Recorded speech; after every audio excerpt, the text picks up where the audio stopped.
সে যদি চালাইতে পারে, দুইটা সংসার যদি বিয়া কইরা যদি চালাইতে পারে, তাহলে সমস্যা নাই, বিয়া শাদী বসবো। সব খরচ মানে বিয়ার খরচ তো তাকে দিতে হইব, কিন্তু আমার পক্ষে সম্ভব না যে আমি বিয়া শাদীর খরচ দিয়ে বিয়া শাদী করবো। যদি কেউ বিয়া শাদী করতে চায়, মোবাইলে বিয়ে শাদী করতে চাইলে একটা ফোন কিনে দিলে তারপরে মোবাইলে বিয়ে শাদী করবো, সমস্যা নেই। আর যদি কেউ যদি এমনি বিয়ে শাদী করতে চায়, সব খরচ টরচ তাকে দিতে হইবে, আমার কোনো খরচ দিতে সম্ভব না। আসসালামু আলাইকুম। কি নাম আপনার বোন? নাম বিথি। এই ক্যামেরার সামনে কেন আসছেন? ক্যামেরার সামনে আসছি, আমি খুব কষ্টে আছি, আমার একটা বাচ্চা আছে, খুব কষ্টে আছি। একটা দেখি একটা ভালো একটা জীবন সঙ্গী পাই কিনা। আচ্ছা, এই যে ক্যামেরার সামনে আসলে জীবন সঙ্গী পাওয়া যায়, এই কথা কি বলছে আপনাদের? কেউ বলে না, দেখি আসলে কথাবার্তা, আমার একটা বাচ্চা আছে, চলতে ফিরতে কষ্ট, দেখি আইসা যেহেতু আমার একটা বাচ্চার মুখের দিকে তাকায় কেউ দেখা, কোনো ভাইয়ের যদি মায়া লাগে কিংবা অসহায় মানুষ দেখে অনেকের ইয়ে লাগে, যদি আমার বাচ্চারা কিছু দেয়, সাহায্য সহযোগিতা করে, তাহলে একটু ভালো হইতো, নিজের চলার জন্য একটু সুবিধা হইতো আর কি, যদি কারো মায়া লাগে দিলে।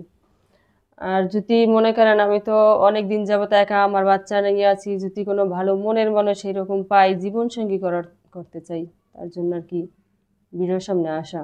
আচ্ছা, জীবন সঙ্গী করুন, ভালো কথা। আপনার এই আপনার যে হাজবেন্ড ছিল, সেই হাজবেন্ড কি কারণে চলে গেছে, সেই কথাটা একটু বলবেন। আমার হাজবেন্ড ছিল, হাজবেন্ড ভালো ছিল না। হাজবেন্ডের মনে করেন নেশা পানি করতো, সে ভালো ছিল না। অনেক মানে কোনো কিছুই করতো না, সংসারে কোনো অভাব ছিল, কোনো কিছু আনতো না, যার জন্য তার সঙ্গে ঝগড়াঝাটি হইতো, ইয়ে হইতো, মারধর হইতো। আমার একটা বাচ্চা আছে, তার জন্য কোনো মানে ভালোভাবে ভরণ পোষণ সব কিছুই করতে পারতো না। আর যদি এইভাবে মারধর করে সংসারে ভালোভাবে সুখ শান্তি না হয়, তাহলে সেই সংসারে কোনো দিন করে মজা আছে। তার জন্য অনেক মারধর হইতো, ইয়ে হইতো, তারপর আল্লাহ চলে গেছে, কোনো খোঁজ খবর নেই না। তারপরে আমি মনে করেন যে আমার বাচ্চার খোঁজ খবর, একটা বাচ্চা আছে, মেয়ে আছে, মেয়েরারও খোঁজ খবর নেয় না, আমারও খোঁজ খবর নেয় না। তারপরে আমি ডিভোর্স দিয়ে দিছি। আপনি ডিভোর্স দিছেন? হ্যাঁ, ডিভোর্স দিয়ে দিচ্ছি। আমার একটা বাচ্চা আছে, কোনো দেখাশোনা না করলে তাহলে কি করতে আমি রাখবো? আমার জীবনে তো আমার বাচ্চার একটা ছায়ার দরকার আছে, যার জন্য তারা রাখলে তো আর কোনো কিছু করা যাবে না। আমার জীবনে তো কোনো কিছু করে আমার বাঁচতে হইব, খাইতে হইব। সে আবার যদি যোগাযোগ না রাখে, কোনো খোঁজখবর না রাখে, বাচ্চারা যদি কোনো খোঁজখবর না রাখে, তাহলে তো আমার জীবনে চলতে হইব সামনের দিকে। তো এই যে আপনার স্বামী, আপনি বললেন যে ইয়ে, কি বলে, নিশাপানি করে, তো এটা কি আপনি বিয়ে করার আগে জানেননি?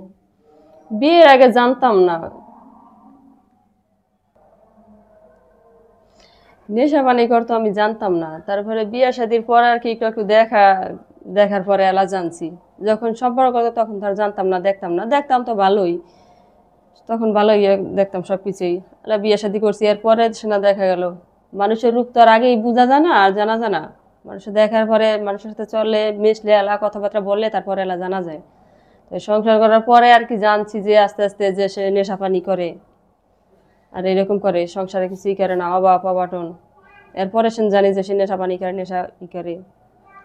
আচ্ছা, আপনি এই যে বললেন, হয়তো আপনার স্বামীর কথা বললেন যে ভালো ছিল না ছিল, কিন্তু আমার তো একটা প্রশ্ন মনে জাগলো যে আসলে কি আপনি কি স্বামীর ভালোবাসা ঠিক মতো দিতে পারতেন না, তাই কি এরকম করতো? স্বামীর ভালোবাসা দিতে পারবো না কি লেগে? আমি একটা নারী, আমার কাছে কি কম কিছুই আছে? দিতে পারবো না কি লেগে? একটা স্বামী কি চায়, আর একটা পুরুষ একটা মেয়ের কাছে আর কি চায়, এটা দিতে পারবো না কেন? কিন্তু স্বামী ওই নেশা পানি করতো যাতে অন্য মেয়ের, যদি কারো অন্য মেয়ে ভালো লেগে থাকে, তো ঘরের বউ তো আর ভালো লাগবো না, যতই দেখ আর যতই ইয়ে হোক, কিন্তু এটা তো আর ভালো লাগবো না তার আপনার হয়তো। আপনার বয়স এখন কত চলে? আমার বয়স ওই 23 বছর চলে। 23 বছর চলে। তো আচ্ছা, আপনার সংসারের কথা শুনলাম। এখন আপনার সামনের কি পরিকল্পনা কি? সামনের পরিকল্পনা এখন যে আমি ভালো একটা জীবন সঙ্গী করার জন্য ভালো একটা মানুষ পাই, কিংবা ভালো কোনো মানুষের কথাবার্তা বলে, দেখা গেছে কেউ পাশে দাঁড়ায় দাঁড়ায় কথাবার্তা বলে, কেউ পাশে দাঁড়ায় টাকা পয়সা দেয়, কিছু কথাবার্তা বলে, এরকম যদি মানুষ হয়, ফোন টোন দিবে, কথাবার্তা বলবো, সমস্যা নাই। আর যদি কোনো ভাই যদি বিয়ে শাদী করতে চায়, অনেক কাছে দেখা গেছে বউ থাকে না, কি কথাবার্তা বলতে চায়, বিয়ে শাদী করতে চায়, এরকম হইলে ফোন দিব, যোগাযোগ করবো, কথাবার্তা বলবো। আমি টাকা পয়সা চাই না। অনেকেই মনে করে যে ভিডিওর সামনে আসলে কি টাকা পয়সার জন্য আসে, লোভে, টাকা পয়সার লোভে আসে, কিন্তু আমি সেজন্য আসি নাই। আমি আসছি ভালো একটা মনের মানুষের জন্য, ভালো একটা সংসার করার জন্য, যাতে জীবন সঙ্গী ভালো একটা ইয়ে পাই। আমার বাচ্চা তো অনেক দিন যাবত আমি একা, আমার বাচ্চার কোনো বাবা নাই। এখন বর্তমানে বাচ্চার একটা বাবার দরকার। আমার বাচ্চাটা আস্তে আস্তে বড় হইতেছে, কিংবা আমার বাচ্চাটার একটা স্থানের দরকার। যদি কেউ এরকম আমার বাচ্চাটা দেখে যদি বিয়ে শাদী করে, তাহলে তো আমার বাচ্চাটা মনে করেন এক জায়গায় একটা স্থান থাকলো, একটা ইয়ে থাকলো, সুন্দর একটা আমার নিজের একটা সংসার থাকলো, আমি নিজের একটা ভালো একটা সংসার করতে পারলাম, একটা সুখ শান্তি এলো জীবনের। এরকম একটা ভালো একটা মনের মানুষ চাই। যদি পাই তাহলে আমি জীবনে সংসার করব, সংসার করতে চাই। কেমন বয়সের মানুষ আপনার দরকার? যেরকমই হোক, মানে বয়স বেশি এই বয়সে না, আবার কম একেবারে কমও চাই না, চেহারা ভালো চাই না। মানুষের যদি একটা ভালো একটা মন হইলেই চলে, যাতে আমি ভালোভাবে একটা মন পাই, যাতে একটা সাইডে ডাল ভাত খেয়ে সুখ শান্তিতে রাখতে পারে, একটা ভালো একটা সংসার করতে পারি ভালোভাবে।